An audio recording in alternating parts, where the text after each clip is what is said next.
ายพัวพันมิตรภาพฐานไอ้น้องความสามัคคีแบบพิเศษระหว่างสองชาติลาวเวียดนามได้กลายเป็นสายพัวพันที่เป็นแบบอย่างบริสุทธิ์พุทธพองเป็นแรงพลังแห่งแม้นหนึ่งในหลายปัจจัยในการค้ำประกันให้แก่ชัยชนะแห่งการปฏิวัติของแต่ละประเทศมื้อนี้ประชาชนลาวพวกเขามีความภาคภูมิใจเป็นอย่างยิ่งที่ได้ต้อนรับคณะผู้แทนพรรคและรัฐบาลสาธารณรัฐประชาธิปไตยเวียดนามโดยแม่นทานเลหยวนเลขาที่1ของคณะบริหารงานศูนย์กลางพรรคได้มาเยี่ยมยามเขตปลดปล่อยเกือบ30ปีที่ประชาชนลาวได้ดำเนินการต่อสู้กู้ชาติเทื่อนี้เป็นเทื่อทำอิฐที่คณะผู้แทนพรรคและรัฐบาลประเทศสาธารณรัฐประชาธิปไตยเวียดนามได้มาเยี่ยมยามประชาชนลาวการมาเยี่ยมยามเทื่อนี้มันได้นำเอามิตรจิตมิตรใจอันลึกซึ้งและดูดดื่มของประชาชนเวียดนามมาสู่ประชาชนลาวพวกเขาพร้อมกันนั้นมันก็เป็นการปรับปรุงและเพิ่มทวีการผูกหัดมิตรภาพฐานไอ้น้องและความสามัคคีแบบสู่หบของสองชาติพวกเขาให้แน่นแฟ้นกว่าเก่า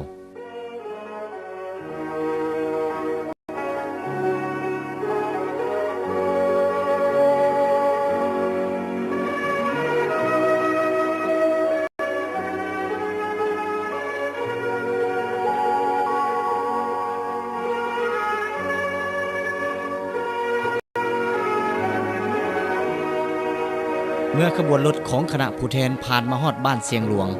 ก็ได้รับการต้อนรับจากท่านไกรสอนพรหมวิหารรองประธานคณะกรรมการศูนย์กลางแนวราวหักศาสตร์และท่านภูมิวงศ์วิจิตรเลขาธิการใหญ่ศูนย์กลางแนวราวหักศาสตร์พร้อมด้วยพ่อแม่ประชาชนบรรดาชนชาติอย่างหลวงหลาย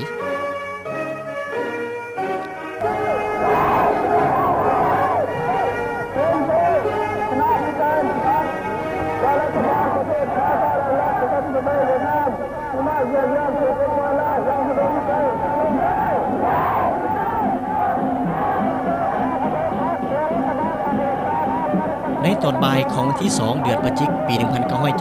1973เมื่อขบวนรถของคณะผ่านเข้าประตูหลวงเมืองเวียงไสก็ได้รับการต้อนรับจากมวลชนพนักงานทหารกรรมกรที่คอยต้อนรับเป็นทันแถวอันยืดยาวมวลชนดังกล่าวได้พากันห้องคำขวัญว่ามิตรภาพลาวเวียดนามมั่นยืน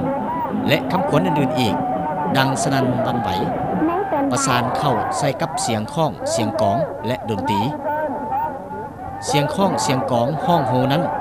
มันยังเป็นสัญลักษณ์แห่งการผูกหัดให้ความสามัคคีลาวเวียดนามให้เพิ่มทวีแน่นแฟ้นยิ่งขึ้น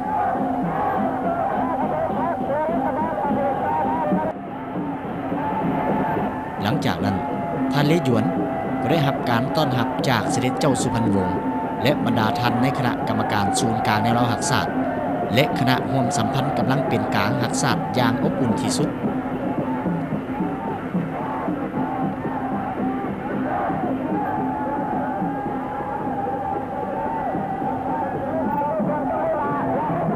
แนวราวหักศาสตร์และประชาชนลาวได้ให้การต้อนรับแก่คณะผู้แทนพรรคและรัฐบาลสาธารณรัฐประชาธิปไตยเวียดนามอย่างเป็นทางการเสด็จเจ้าสุพรรณวงศ์ก็ได้อู้ล้มกับท่านเลหยวนอย่างสนิทสนมและเต็มไปด้วยมิตรภาพอันดูดดื่ม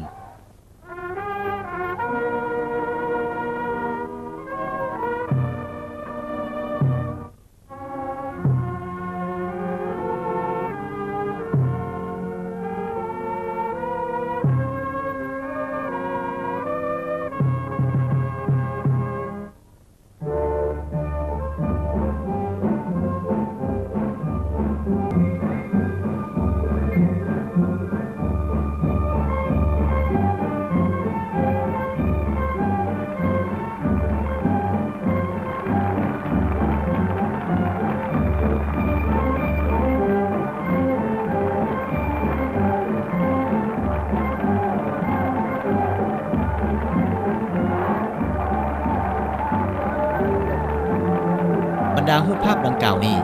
มันได้กลายเป็นสัญลักษณ์แห่งความผูกหัดเป็นแวนแยงอันใสแจ้งแห่งความสามัคคีแบบพิเศษให้เพิ่มทวีแน่นแฟ้นยิ่งขึ้นและมิตรภาพอันบริสุทธิ์พุทธพองที่บ่มีมือเปลี่ยนแปลงจนถึงปัจจุบัน เ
เยี่ยมเยี่ยมสุดย